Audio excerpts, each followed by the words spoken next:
Good morning.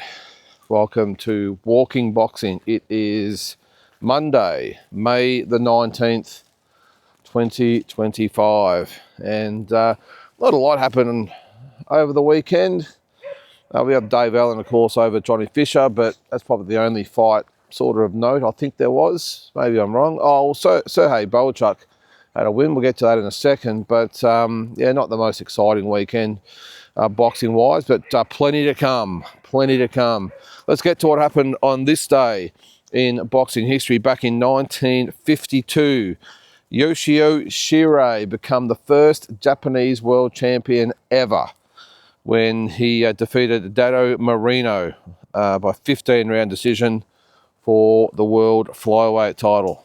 1952, that took it their first champion. I think we were around that time, weren't we? In the 50s, I think Jimmy Carruthers was our first one. That might have been 5 or 6 years after that. I can't remember. But anyway, also on this day in 1990, Pernell Whitaker defeated the great Azuma Nelson on points in Las Vegas for the World 135-pound title.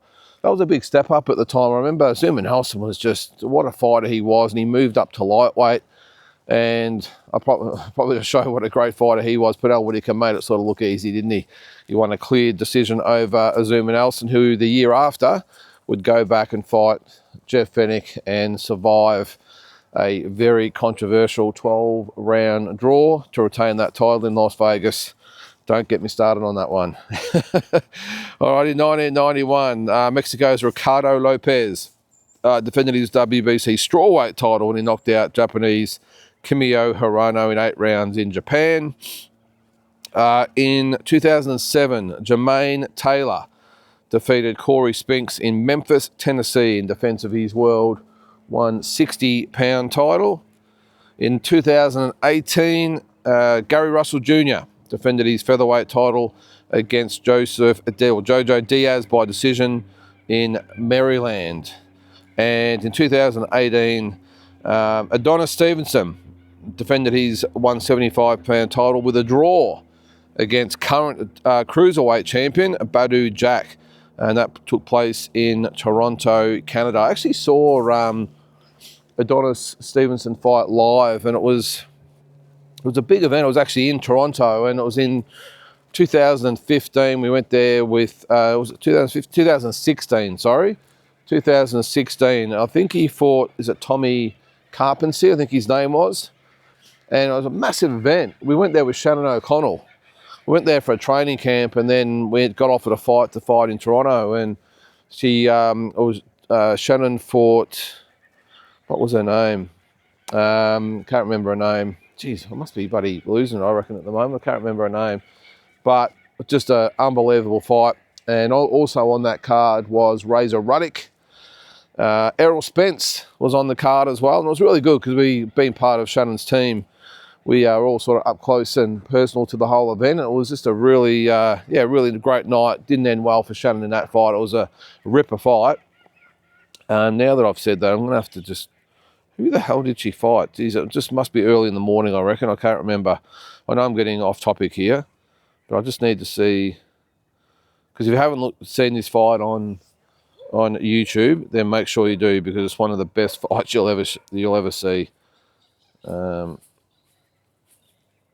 Where is it? Let's have a look. Where is she? Shannon. All right, so that was it. What was it? I did say it was 2016, didn't I?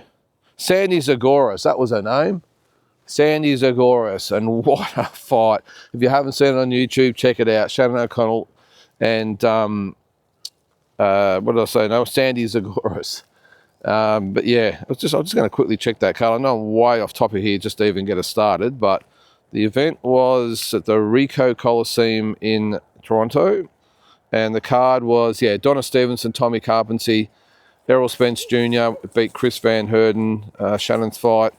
Who else was on there? And Pritchard Colum. He is the young guy, unfortunately, who's now in a really bad way. He was the one that was hit on the back of the head continuously, and after the fight collapsed And yeah, unfortunately not in a good state these days, but apparently he's making some good progress. But yeah, that was back in the day. But yeah, Donna Stevenson, good to see him up close and personal. Let's get on to the main stuff after 5 minutes of crap. All right, over the weekend I did say Serhej Bohachuk beat, is it Mikhail Fox? I only saw the highlights of it. Yeah, it was okay. Bohachuk it's interesting. The reason I bring it up is because he said after the fight, he wants he doesn't want to maybe wants a rematch with Ortiz, but he's saying, well, I want Sebastian Fundora next. Well, the only issue with that, Serhej, is that he might not have the belts in a couple of months' time. So he didn't actually mention Tim Tszyu. He just said, I want Sebastian Fundora next. So it might be a little bit hard with that fight coming up. But yeah, Bohachuk, look, he's a warrior. He's a battler. But I think, well, it was a good fight against Ortiz, wasn't it? And I suppose, having said that, he was a little bit unlucky not to get the decision. But he's going to cause some problems for a lot of guys. He's a big 154-pounder. He's tough. He's hard. Typical Russian style or Ukrainian style. So yeah, he's going to cause some issues. But look, based on the highlights, it wasn't a bad performance from him. It's just after the disappointment of the Ortiz fight, I suppose it was good to get back on the in the winner's circle. But I just thought it was odd that he said, well, I want to fight Sebastian Fundora. Well, he's got a lot bigger things on his plate at the moment in Tim Tszyu, who's looking for revenge. So it's only 7 weeks away too, by the way, Fundora and Tszyu. It's come around really quickly. I did say last week that I'm looking to go over. And I was just looking at different things over the weekend. I thought, geez, it's going to come around very, very quickly. And not overly cheap either at the moment, the airfares. But anyway, it's pretty hard to knock back 3 fight nights over there, isn't it? Let us know if you're heading over. All right, over the weekend too. Now, this is another interesting one. It was announced that, I'm not sure it's been official, but the word is, I'm pretty sure I saw it maybe on the Ring website, so it would mean that it is definitely official if it's Turkey's own website. But it was stated that, or reported, that Dana White and the TKO Boxing will not promote Canelo and Crawford now. It's going to be by Riyadh season. Now, again, this hasn't been 100% confirmed, but if that is the case, that's a massive turnaround, isn't it? The big deal was made over Dana White and TKO Boxing, or whatever it's going to be called going forward, being the promoters of the event. It was going to be the first one. Even last week, Dana White talking about putting it on UFC Fight Pass and doing this and doing that, and all of a sudden, it looks like it's just going to be sponsored by Riyadh Season. Now, Riyadh Season have only done 2, I think, Riyadh Season events outside of Saudi Arabia. They were Crawford and Madrimov and the Dubois Joshua fights. They've got the next ones coming up, which will be Usyk and Dubois on July 19. What a weekend that's going to be for boxing. Wow. And also the upcoming Crawford and Canelo fight. So, again, I'm not sure what's happened there. There's been no sort of official word from Dana White, but that is the word coming out that it will be sponsored just by Riyadh Season. And they will just make it the 4th event outside of Saudi Arabia. So we'll keep an eye on that one and just see if any statement comes from Dana White, because it's really, really odd that it's just been reported just like that with no reasoning behind it. Over the weekend too, good old Bill Haney, always good for a quote. He's now taken offence. We did say the other day that Teofimo Lopez now looking at fighting Boots Ennis. And Bill Haney said, well, you can't fight Boots Ennis because you've got to fight us. And Teofimo Lopez is like, well, I'll just fight whoever I want to fight. There's nothing in place and there is no contract or anything like that. Apparently, it was a verbal agreement that Teofimo Lopez, if anything went wrong with Ryan Garcia, which it obviously did against Rolly Romero, that Teofimo Lopez would fight Devin Haney next. So, look, I suppose it doesn't really matter what sort of order they all fight each other. The fact they all want to fight each other, I suppose, is a step, because that's probably been a big hindrance in the past. They all talk tough, but then at the end of the day, they all fight different opponents and they fight once a year, and it's just a mess at the moment. So it's interesting too on the Ennis and Teofimo Lopez fight that Tim Bradley actually said that Boots Ennis should stay right away from Teofimo Lopez. He thinks Teofimo Lopez will beat Boots Ennis. Now, I think it'll be a really good fight. I think Teofimo Lopez is very, very capable of beating Boots Ennis, but I just think the size and just the physical advantages that Boots Ennis will have, I think will be just a bit too much for Lopez. But what a fight that will be! So look, whether it's Boots versus Lopez or Haney versus Lopez, the fact they're talking about, I think Haney said he's looking to fight again in August or September. So that's another good sign that he's looking to fight a little bit more regularly. Lopez the same, because he's been guilty of being inactive over the journey as well. So the one person that hasn't really been mentioned a lot about is Ryan Garcia. If anything's been mentioned about him, it's just that he's a bit of a mess at the moment and doubts he might even get back to what he was against Haney. So isn't it amazing how just everything just flips so quickly, just on the back of one fight? I mean, before the Times Square fights, Ryan Garcia riding high, he's still, reaping all the accolades from the win over Haney a year ago, and he'd gotten over that, the ban and the fine and all that sort of stuff. And Haney was sort of the one that was on the skids. And now in the space of one fight, not that Haney's fight was anything to write home about, of course, but at least he was back on the winners list and back amongst it.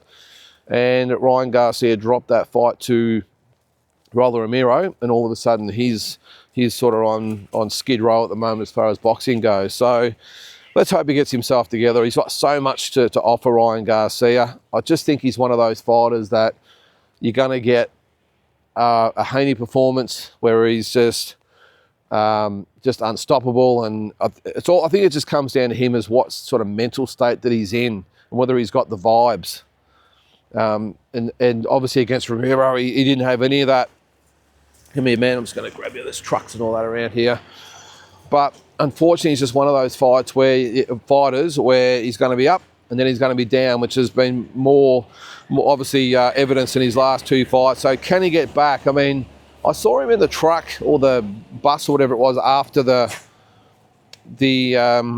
Romero fight. And I think most people did, because there was people sort of laying into him for having a bit of a cry. I don't think there's anything wrong with that. I think Romero actually defended him about doing it. I mean, geez, you lose on that sort of stage. It's would not be a great feeling, and not really the sort of things that cameras are supposed to pick up in the change rooms afterwards. But he just, to me, even though he was a little bit emotional, he just didn't even seem too stressed about losing the fight. He was sort of, got in the bus and said good day to a few people in the crowd or that were waiting outside for the bus. And I just have to wonder, where he is emotionally and mentally. He just obviously didn't look too interested in the fight, but then afterwards, even in the bus, he didn't seem too fazed about it. So he's got a lot of soul searching to, I think, Ryan Garcia. And this is a guy, by the way, who could be the face of boxing. He really could. I know he's blown this opportunity.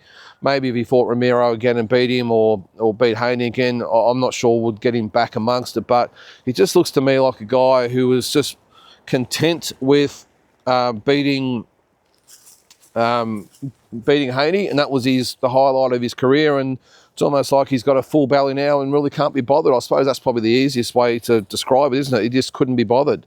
Anyway, we'll see what happens with Ryan. I hope he comes back. I really do, because he's got so much charisma. He can fight.